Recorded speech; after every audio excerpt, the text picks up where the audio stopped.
Oh, hi, hun. Yeah, I hope you're having fun at your mom's place. Yeah, I'm cooking that awesome meatloaf you made tonight. Meatloaf. Yes, I made sure the cat wasn't sleeping in there again. Actually, Swipe was in the dryer this time. No, he's okay. As soon as I heard the thumping and meowing after I pressed start, I just stopped and got him out. It got all his mats out, actually, and he's nice and fluffy now. Smells like lavender. Yeah, F.EXE dropped your parcel at the door, from about 15,000 feet up, I'd say. I was picking up the pieces for like 30 minutes, and of course every sales guy from 300 miles around found me. Oh, for the love of... The cat got into the toaster again. Man, burnt lavender stinks. Anyway, then this guy from a company called JVF showed up. Real nice kid, clean cut, tie and jacket. Anyway, he kind of sold me one of these amazing jumbo Lite Brite things. Oh, no, this isn't a kid's Lite Brite. This one's huge. Actually, it's only one color. It's red, but yeah, it's really big. Yeah, it's like 43 inches across. Now, wait. No.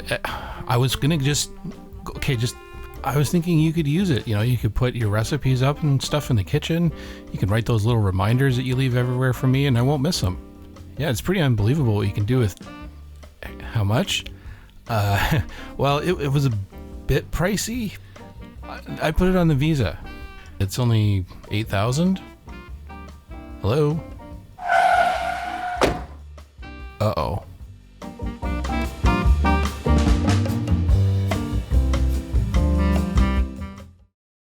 If you've been collecting long enough, you're used to the hunt, searching classifieds, eBay, whatever it takes to find your prize. But every now and again, stuff just kind of drops into your lap, stealth-like. Yeah, this looks like just a big old fancy digital sign, but actually this is a full-blown 386 computer from the early 1990s. It was built by a Quebec, Canada-based company called JVF. They were intended for all manner of commercial uses. The signs feature a grid of red LEDs, 128 of them wide by 48 vertically. With 4 distinct shades or brightness levels for each, you could achieve some pretty awesome, fully animated displays. Lighted signs have a long history, of course, with the first independently controlled light bulb signs appearing somewhere in the early 20th century, including this sign in New York, installed in 1910. This particular sign displayed text above and a sort of animated chariot race at the bottom. Apparently it attracted crowds at night for several years after its installation. Signs like these offered a very attention-grabbing way to get a message out, especially with the advent of electricity. Not all of them involved switching light bulbs on and off. Some of them used electromechanical shutters to cover or expose already illuminated lights. They must have seemed so futuristic to those who first experienced them. Myself, I remember as a kid going to Blue Jays games at Exhibition Stadium and being just fascinated with the idea of creating images or even movement from masses of light bulbs on the big scoreboard across the field. It just seemed otherworldly. The type of sign I have here doesn't use incandescent bulbs, of course, but rather LEDs, or light-emitting diodes. These are basically semiconductors that, when electricity is passed through them, emit energy in the form of photons. The invention of practical, cost-effective LEDs was critical to creating an affordable-ish sign like this for small business. The inspiration for LEDs can be traced back to the 1920s in Russia, where a researcher named Oleg Losov was studying the phenomena of electroluminescence in the diodes used in radios. In 1927, he published a paper which detailed his research. No practical device was described therein, but the concepts he discussed inspired what was to come. Actual LEDs were invented in 1961 by Robert Biard and Gary Pittman. These emitted only infrared light, which was not visible to humans. However, a year later, Nick Holoniak, an engineer who consulted for General Electric, invented an LED that did feature visible light in one color, red, using gallium arsenide phosphide as a substrate. Holoniak is considered the father of the light-emitting diode for that achievement. But it was Monsanto, yes, the same Monsanto that today provides genetically enhanced seed and so on for farmers, that began producing LEDs for use as indicator lights. These were quite expensive though, and did not become truly affordable until the 1970s when Fairchild Optoelectronics began producing them for just pennies per unit for other manufacturers. Cheap LEDs eventually enabled all sorts of things, indicator lights for home computers, and affordable digital signs for small business like this JVF Model 2010A. Not that the JVF end user saw much of that cost benefit though. JVF, also known as Vance JVF Inc., charged $8 large for each of these things. $8,000 on a sign that cost a little under $2,000 to make. And the punishment didn't stop there. If you wanted to update your sign with your latest prices or specials, you had to pay a subscription fee, and JVF's animation team would send you new material on a 3.5-inch floppy disk. Yeah, you can imagine how popular that scheme was. Nonetheless, enough people bought to keep JVF in business for a few years anyway. There's not that much info about JVF out there, but it looks like it was formed around 1986 and may have gone out of business in the late 1990s. Early JVF signs were totally custom jobs, as most digital signage is, the internals being entirely proprietary. But with the JVF 2010A, they decided to start using a general-purpose computer inside to run things. I got this sign in the early 2000s from a client for trade, so I didn't pay anywhere near that much. But I had no idea there was a computer inside this big case until years later. I mean, I saw the floppy drive on the side and the AT-style keyboard port, but I figured they were just PC peripherals attached to something exotic inside. By the time I got this sign, JVF was worm food, and making a custom message for my business was out of the question unless I could find software. And of course, JVF had not been too eager to leave their tools of trade lying around. If customers had the ability to make their own messages, there was no need for them to pay JVF's subscription fee. Luckily though, a few intrepid souls had embarked on understanding the sign's mysterious inner workings. One group came up with a makeshift slideshow maker which ran on Windows 95. Another group discovered a hidden editor that ran directly off the sign itself, buried in the JVF supplied program that ran the show. At the time I got my sign, I had started a small home-based computer repair shop and had an agreement with another business to act as a drop-off depot. The sign would hang in the window, hopefully attracting eyeballs away from competitors who had their own stores. And it did that job for a couple of years before the business acting as the depot went under, and I had to move on to other things. The sign, meanwhile, sat for the better part of 15 years gathering dust. I didn't feel right tossing it, but couldn't be bothered trying to sell it, because selling it meant offering a course on how to actually edit what the sign was displaying. And anyway, good luck trying to ship this thing. Some years later, though, I popped it open, and to my shock, there was a very familiar looking motherboard in there. This thing was a computer, and a vintage 386 at that. Now that I couldn't let go. Anyway, today we're going to take a little dive into this sign's unique capabilities. There's literally nothing wrong with this unit. It would be just fine to throw into any nearby store window today, but I prefer to use it as my very own expensive single color Lite Brite. Okay, so we're going to have to use the wide angle lens for this one, as this thing is almost bigger than my Tech Time Traveler table. It's about 43 inches wide, and it weighs something like 30 or 40 pounds. Not exactly lightweight. I don't know why I find this thing so fascinating. I mean, it's just a big array of red LEDs. The LCD monitor on my desk offers way more possibilities and is nearly as large. And yet, I don't know. Even though I have way more colors and way more resolution at disposal with my modern LCD monitor, there's just something about turning individual pixels or LEDs on and off that just feels kind of magical almost. It just activates some nostalgic part of my brain. The PC interface happens on the side here, where you can see a single 720 kilobyte floppy drive and an AT-style keyboard connector.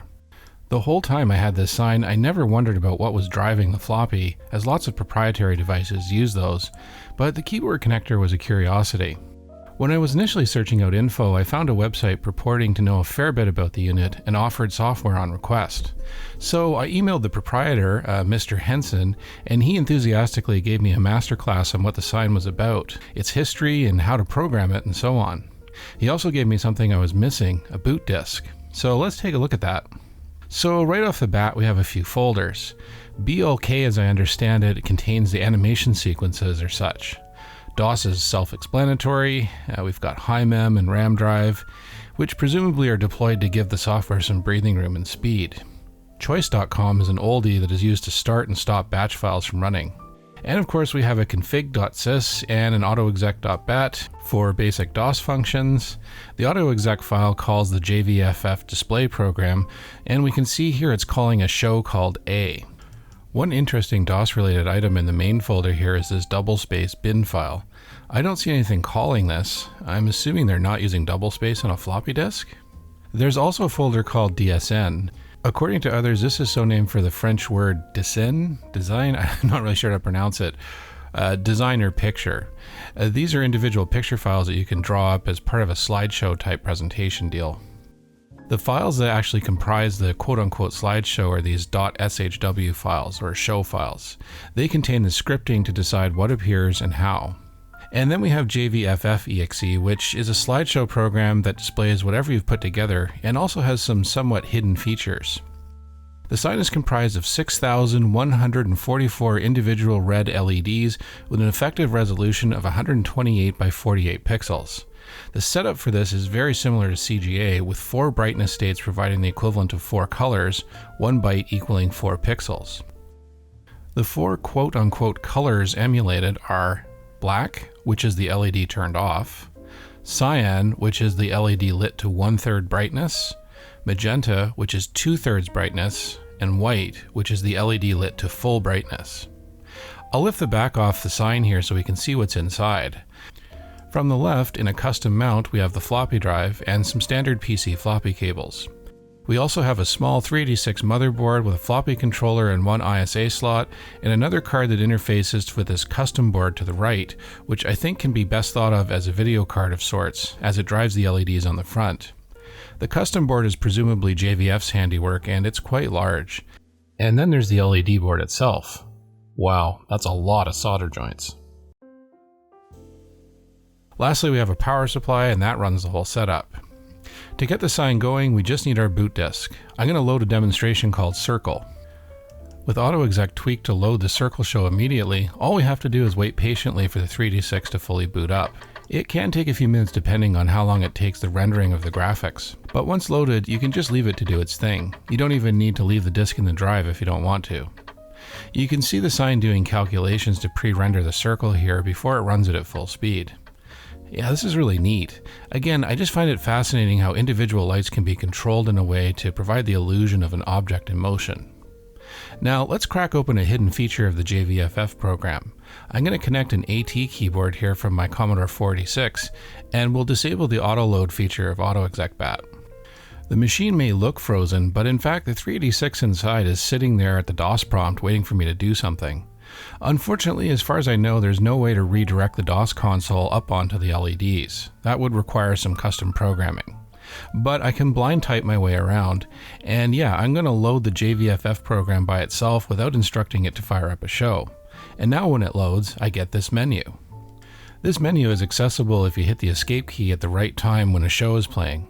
Not only does it allow you to access various file management functions, it also contains an editor that lets you draw on screen, which is my favorite part. Let's go through the menu options here in reverse order, saving best for last.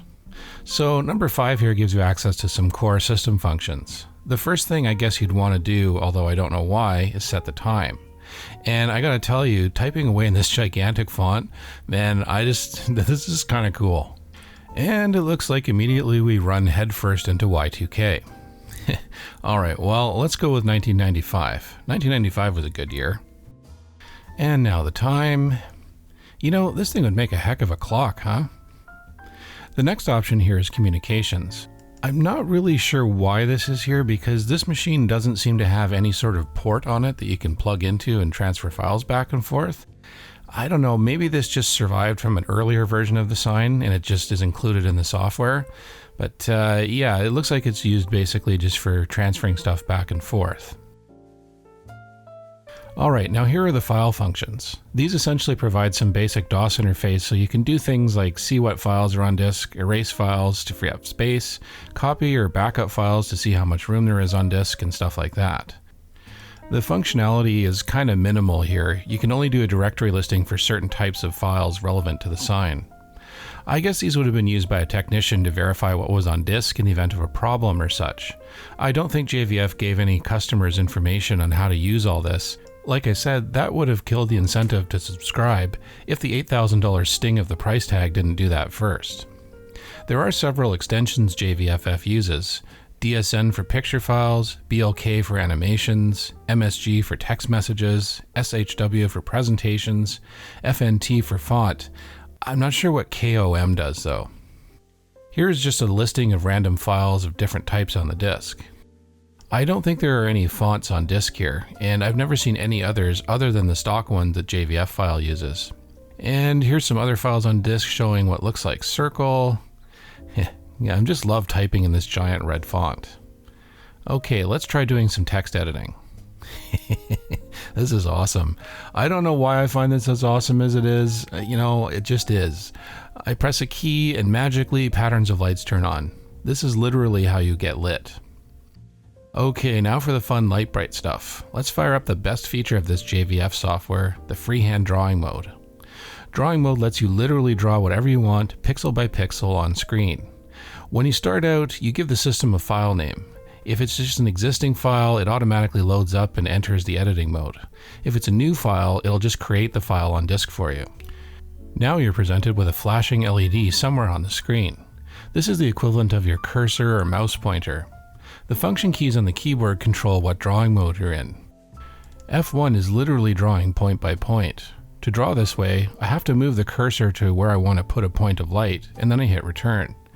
That turns the light on. It's that simple. If I want to erase what I did, I hit F2 and then basically just go where the light is and hit enter. And poof, it's gone. Erased from existence. F3 enters what's called a tracing mode. In this mode, you don't have to hit enter every time you move your cursor. As soon as you move your cursor, it'll automatically start turning on lights. It won't stop doing this until you switch to a different mode again. F4 contains an eraser that erases everything and anything that you move the cursor over automatically. There's also some shape drawing tools. For example, F5 creates lines, and F7 creates circles.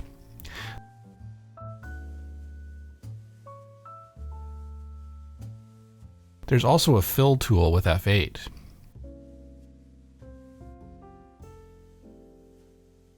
F9 provides a copy and paste function. Lastly, F10 gives you some text to play with. The characters are 7 pixels by 7 pixels, and I don't see any way to change the font. Now, I mentioned the screen has 4 colors, sort of like CGA, but in reality it's more like 3 because the brightness difference between full on and 2/3 is literally almost indistinguishable. But if I want to use a sort of half brightness setting, I can hit Alt F9 and then choose a number between 0 and 3, 0 being the LED fully dark and 3 being fully lit. Number 2 here gives us that middle ground, which does help with certain pictures, like this airplane someone drew. I gotta say, I'm just loving working bulb by bulb like this. Honestly, I could probably do this for hours just as a de-stressor. I think I spent almost a solid hour on this sign just doing this castle pick here and playing around with the lines and circles like this.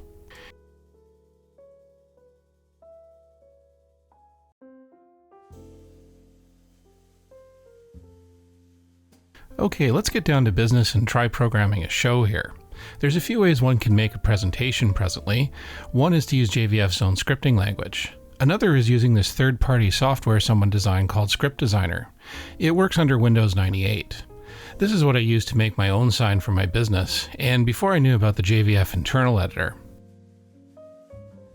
An in-between approach is to make BMP files that conform to a certain size, and then use various third-party utilities to convert them to DSN files. One utility, simply called Utility, was supposed to have a feature to convert to the animated BLK format, but at least in this version it doesn't seem to work. Anyway, for our demo, we'll use the sign's own internal scripting system as well as some clip art that came with my download of the software. Well, essentially there are a few components here. The sign uses a sort of scripting language that lets you specify the effects the sign applies to whatever you've got on screen.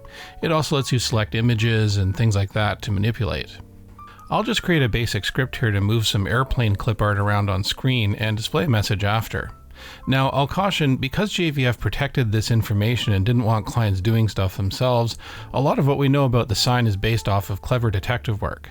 There are a lot of blanks that have not been filled in, or info that we think is right but may not in fact be. So caveat emptor here. The first command we need sets up a timing loop for processing of DSN files, and is required as the first line in every show file. Nobody seems to know why this command is necessary, but it is apparently.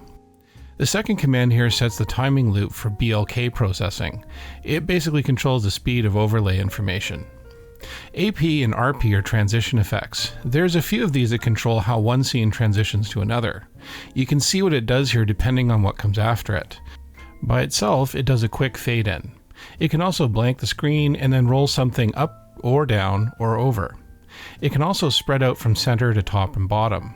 The random command causes a sort of glittering stars effect that's kind of neat. I bet with clever use of this in the BLK animation files, you could totally do a Matrix movie style stream of numbers. The DSN command calls up this DSN picture. In this case, it's just calling up a blank. This is to keep the screen background dark. Move does exactly as it says. It acts on BLK files only though, and in this example, it's acting on a BLK file called BC. I really don't know what the difference between the BLK and the DSN files are. They seem pretty similar in terms of how they're put together, but I'm sure there's a good technical reason why they're separate. Anyway, there isn't really good documentation on the numbers here that sort of control coordinates. At least that's what they seem to do.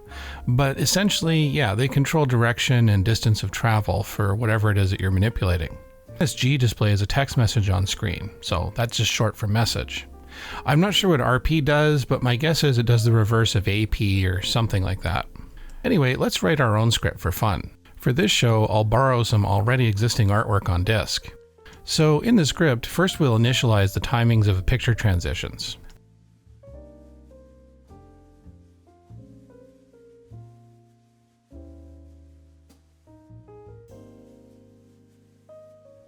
Then we'll call up a blank screen to make the background black. Next we'll use a pre-drawn plane here and we'll move it from one side of the screen to the other.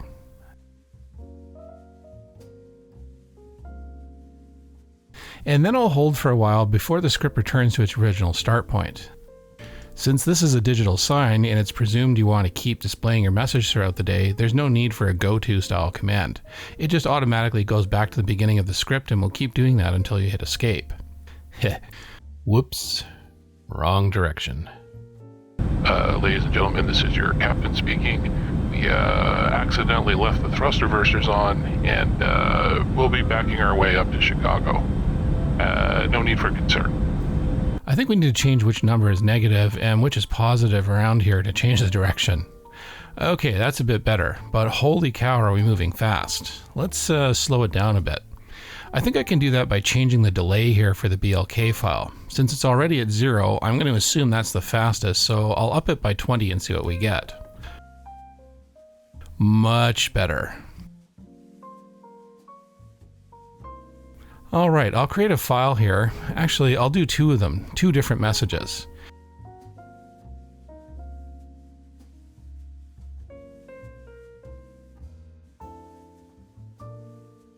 And I'll add some fancy transition effects for fun. Okay, let's see how this comes out.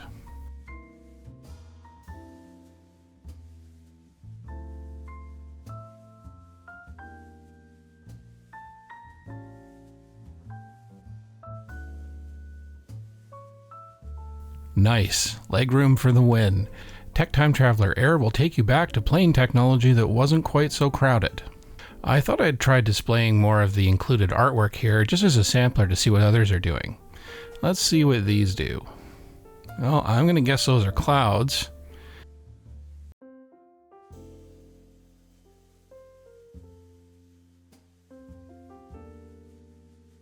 And a boat? Yeah, not bad. This must have been for some kind of business.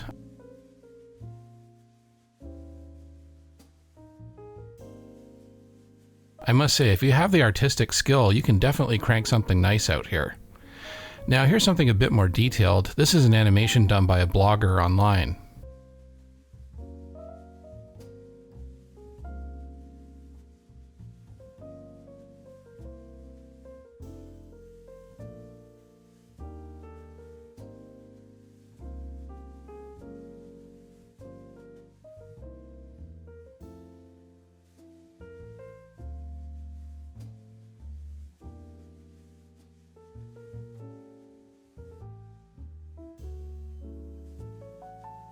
Pretty impressive, huh?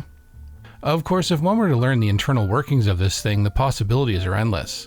One intrepid soul ported the famous Game of Life and got it running on this sign. For those who aren't aware, it's not a digital representation of the Hasbro board game. This is based on Conway's Game of Life from 1970, and it's kind of more like a simulation. It basically represents clumps of cells interacting with one another, growing, splitting apart, and so on. But yeah, it's kind of cool to look at, isn't it? I'm definitely glad I hung on to this thing. It still could be pressed back into service as a commercial sign if I wanted to, but I'm kind of enjoying it as a vintage computer / toy right now. I do kind of wish there were a way to remap ordinary text or CGA output to the LED board and play some low-res games. I think there are people still out there working on that, although some have given up on the JVF internals and rigged up the LEDs to an Arduino. That has its appeal, but as a preservationist, I prefer to keep this sign exactly as it is. It is a vintage computer in its own right, albeit one in a kind of strange form factor. If you've been watching this video with interest and want one for yourself, well, you're in luck. These signs are still traded from time to time. There's one on eBay right now, although the asking price I think is a little bit absurd. Old school individual bulb signs like these have largely been supplanted by high definition LCD or LED screens that can produce dazzling color images. And just like this old 386, most are driven by computers. And yet there's just something, I don't know, classy about these old school signs.